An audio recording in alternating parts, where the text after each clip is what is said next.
What up, Fight World? It's your boy Ego, and I'm back with some more boxing. Amir Khan. Want to spend some time talking about Amir Khan, and right now he's without a dance partner. There's a couple names that have been linked, and they didn't happen for whatever reason. They were talking about Mayweather and Khan. Mayweather's rematching Maidana, as you guys know.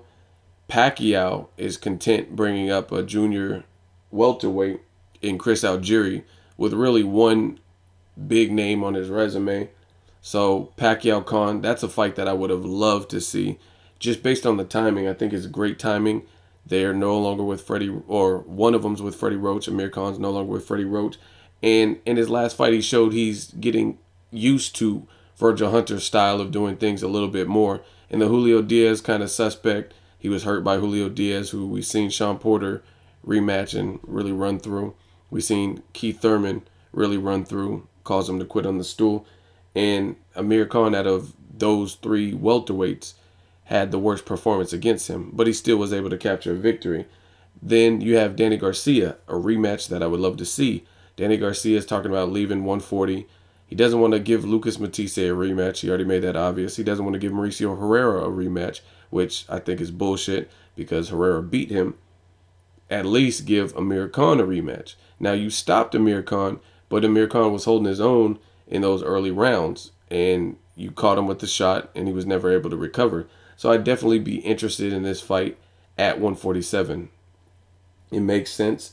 I think the fans would support it and want to see it. And Danny Garcia and his father chose the infamous Rod Salka instead. So Amir Khan, he's out of options. He's been on record stating that he wants the kind of like the mega fights, just kind of like how Canelo is. Canelo's trying to do big events. He said he wanted to fight 3 times this year. He wanted to fight 3 pay-per-views. Amir Khan feels he's paid his dues and he's looking to land like a Mayweather-Pacquiao fight. He's been calling them dudes out. He says he's down to fight Pacquiao. They're friends, but business is business, that kind of stuff. Realistically, those fights aren't happening, at least right now. 2015, possibly. So it's looking like options for Amir Khan. They're talking about making Robert the Ghost Guerrero versus Amir Khan, and then also talking about Devin Alexander. So I want to spend some time talking about different things, get you guys caught up to speed. As far as Robert Guerrero, I would like to see the match. I mean, Robert Guerrero's tough. He has a chin.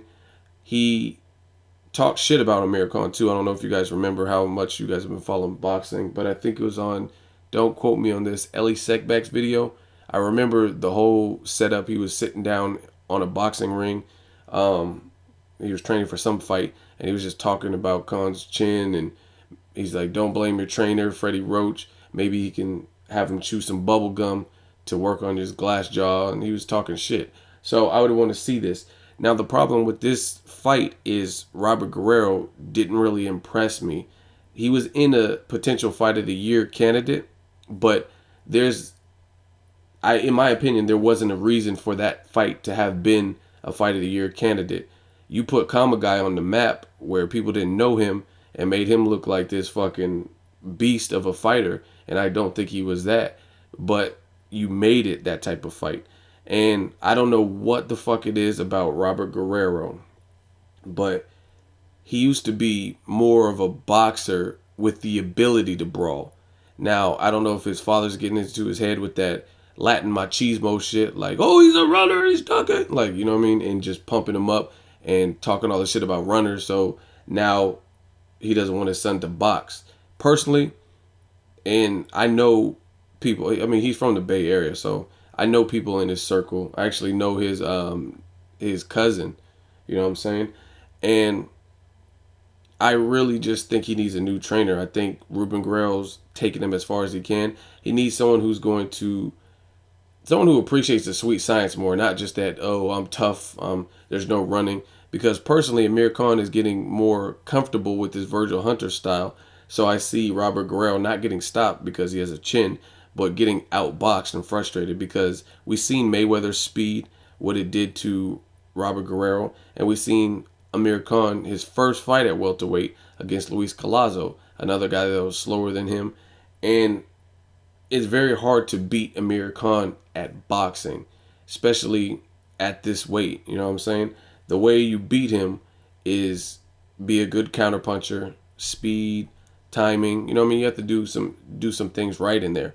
And based on Robert Guerrero's last performance, I see him getting outboxed. I mean, his best shot is to land a best shot. You know what I mean, on Amir Khan, and hope he can debilitate him and hurt him in that shot. But I wasn't impressed with the Kamagai fight. I was impressed from a fan's standpoint, just eating popcorn, drinking, and watching him. Like, yeah, this is fun. But he didn't really prove to me that he's ready for the top welterweights, and that includes Amir Khan. I mean, I'm not saying Amir Khan's a top because he's new to the division, but he's a fighter who's been around, has a good resume and that kind of stuff. So I don't really see Guerrero beating Keith Thurman or Sean Porter for that matter either. He didn't impress me, so this will be interesting. It's a fight that I wanted to see. I just don't understand why. Like I said, you're Robert the Ghost Guerrero, and you're supposed to be a ghost. You're supposed to be invisible, like hard to find, like a ghost, like boo, like you're not that anymore. You're right in pocket. You're standing in front of your opponent, and you're having some fucking slugfest. That's not what I see. And you can't get an outboxer with pretty good footwork like Amir Khan with long arms, and he looked good. Like he looked like he was in good shape in his last fight with Collazo.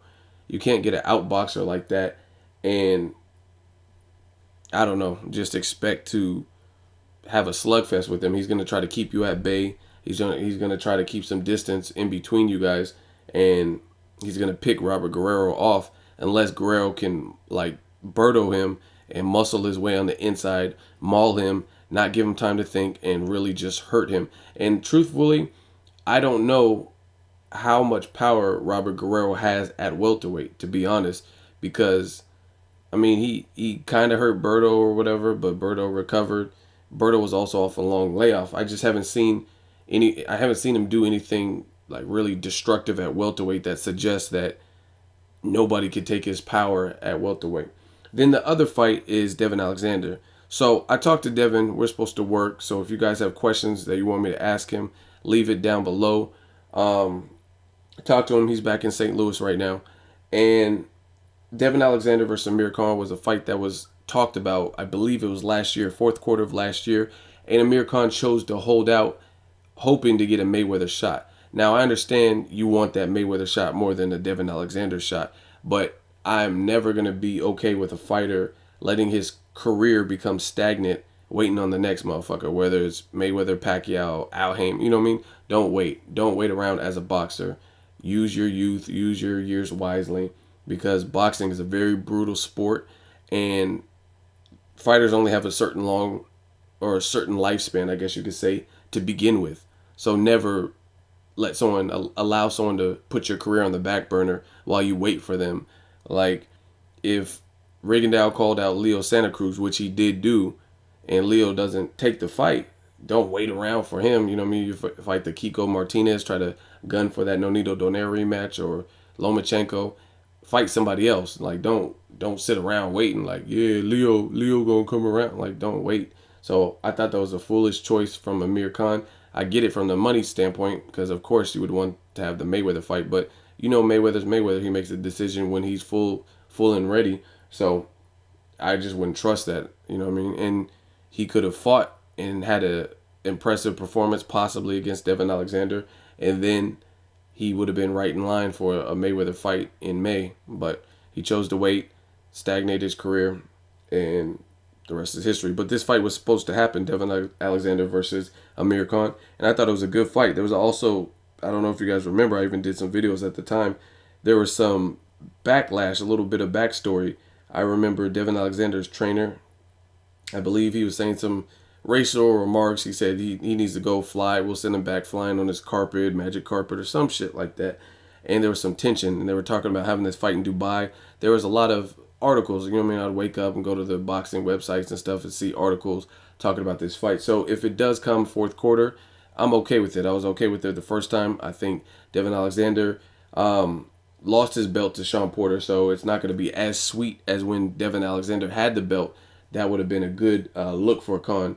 because he could have got Devin Alexander when he had the belt, and if he was able to beat him, then he would have been a welterweight belt holder, and that gives you that, having that trinket, having that belt gives you some leverage for your paydays, for Mayweather paydays, and it might even, this is another reason why I don't think Amir Khan should have waited on Mayweather. He could have fought Devin Alexander, and if he was able to beat him, got Devin's belt, and now you have incentive and some kind of leverage for the Mayweather payday, and maybe that will inspire Mayweather to fight you, because it'll be a unification fight, and you bring the UK demographic, the Muslim fan base, or all your fans, and Amir Khan, or excuse me, and Floyd Mayweather brings his. So it would have made a lot of business sense had he went after the belt. Now, if you make the fight with Devin Alexander, he's no longer has that belt.